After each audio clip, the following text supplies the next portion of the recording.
Hey guys, here is the Evergreen OB walkthrough as well as a brief course description.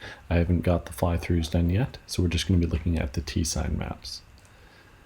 So for hole 1, there is no OB. There is a path that crosses up there, so just be careful there's no pedestrians crossing, although it is mostly just a disc golf in this area.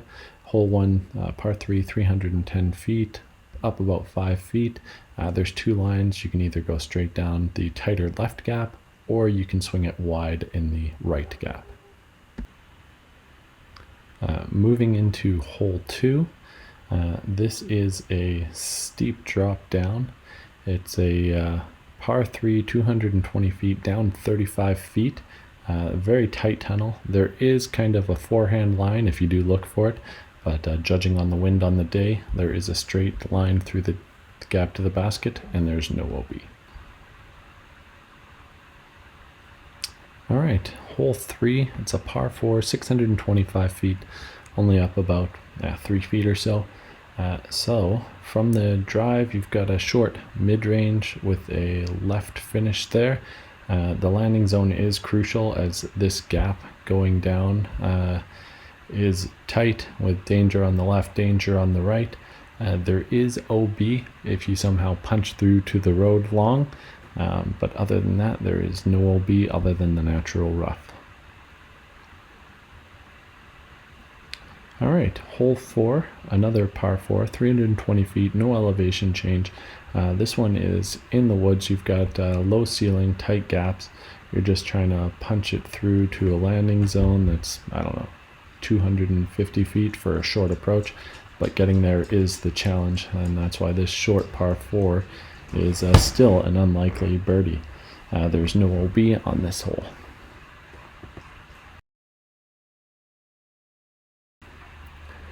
Okay, hole 5, par 3, 290 feet, no elevation change.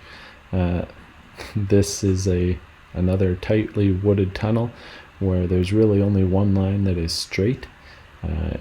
The best drives will mostly, if you want to get close to the basket, you're going to have to swing it a bit right at the end. But if you bail out left, you'll certainly give yourself a putt. And there's no OB on this one. Okay, hole 6. This one is actually not going to be a par 4 on this hole, or on this tournament. It is going to be a par 5. I do not know the distance, but I definitely know that it is more than 585 feet. Elevation will stay about the same. Your main drive will be up into an open landing out of a tight wooded tunnel. But then instead of going to the basket, as is currently shown on this side, you're going to actually try and punch just a little bit past that to another open area. And then the basket is actually going to be further back, and it'll be marked well on the day of. And then there is a trail that'll lead from behind the basket to the right, and you'll walk backwards a little bit to hole 7. Okay, hole 7, par 3, 170 feet, no elevation change, no OB. This one is just a tight shot through the woods. One straight line is all you've got. Nestle it up near a very well protected basket. All right, hole 8, par 4, 410 feet. There's no OB on this hole. Your first drive is out of a short tunnel to a placement zone. If you go too far, you'll be in bushes, and you'll really cut off your angle on the second shot. Or if you go too short, there is a few windows, but it's not ideal. So from the preferred landing zone, there's a nice lane all the way down to the basket, which has trees guarding it. So you've really got to get slippery to get in there for the birdie.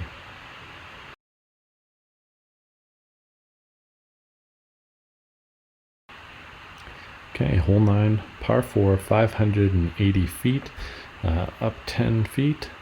Your first shot is out of a tunnel, and you want the disc to be finishing right at the end to get to the preferred landing zone.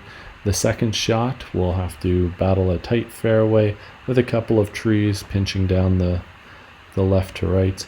The basket is then on a hill with a bunch of bushes on the left if you're short left, and a bunch of scrub on the right. It's not as heavily wooded on that right side. Okay, hole 10 is a par 4, 430 feet down, at least 10 feet of elevation, if not more than that. You're driving through a tight gap and some well-protected lanes. Once you get down there, you'll have to swing your disc right past a grove of trees to approach this green.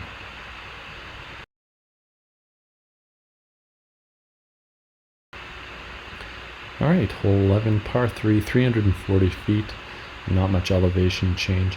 This one is on the top of a hill with forest to your right and a drop-off, and grasses on your left and a drop-off. So you can either take the big forehand on the left-hand side, or you can go straight up the middle and finish. This green is well protected, and it does have a roll-away potential.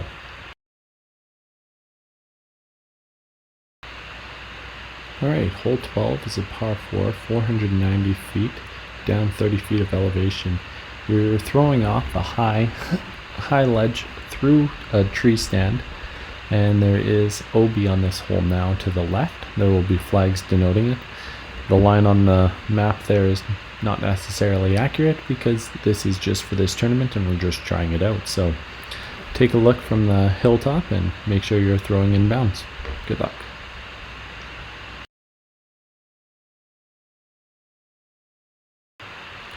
Alright, hole 13, par 4, 480 feet. This one goes back against that 12 hole that we just passed. So the OB is on the left there, and this is trying out for this tournament. So your tee shot will be a straight drive that's going to have to move to the right to the landing zone before trying to thread your way through the trees to approach the green.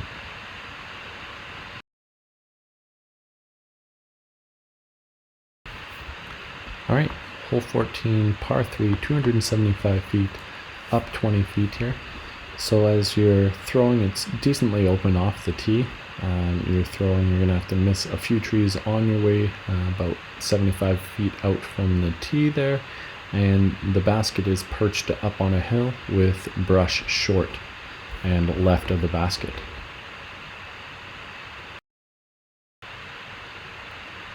Alright, hole 15 is a par 4, 520 feet, down 10 to the basket. But what you're doing is you're throwing from a hilltop down to the lowlands. You're going to have to navigate trees the whole way down. Once you get to the landing zone, then you're throwing back up to the basket. There's going to be heavily wooded bush to the left and short of the basket, and you're throwing a big hyzer over the hills to that. If you're unsure, send a spotter and make sure you can find your discs. Hole 16 is a short par 3, 235 feet, up 10 foot of elevation. This green is perched right between two cut roads, and it drops off severely both behind and in front of the basket there. So your shots are going to have to be well placed with distance, and your putts are going to have to be careful if running from outside.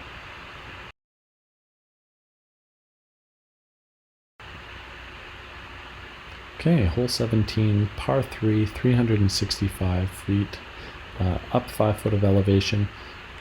This one does not have any OBs. However, if you do lose a disc, the white tees will serve as a drop zone with your 1-stroke penalty. So with your drives, there's a huge drop off on your left-hand side, left of that road, and the basket is well protected, and discs will have to enter from the right-hand side if you want to get close. Alright, hole 18, final hole, is a par 3, 540 feet, down 15 feet of elevation. This one throws across a bowl, and there is no OB. However, the white tees will serve as a drop zone for lost discs with a 1-stroke penalty. So this green is well protected, is visible from the tee. However, you're going to need a shot that's continuously moving on an anhyzer line if you're throwing backhand, or an Eagle McMahon forehand. So good luck. I hope everyone enjoyed this rendition of Evergreen. We'll get some fly-throughs done before provincials, but this should get you through the tournament this weekend. Good luck, and hope to see you out there. Bye.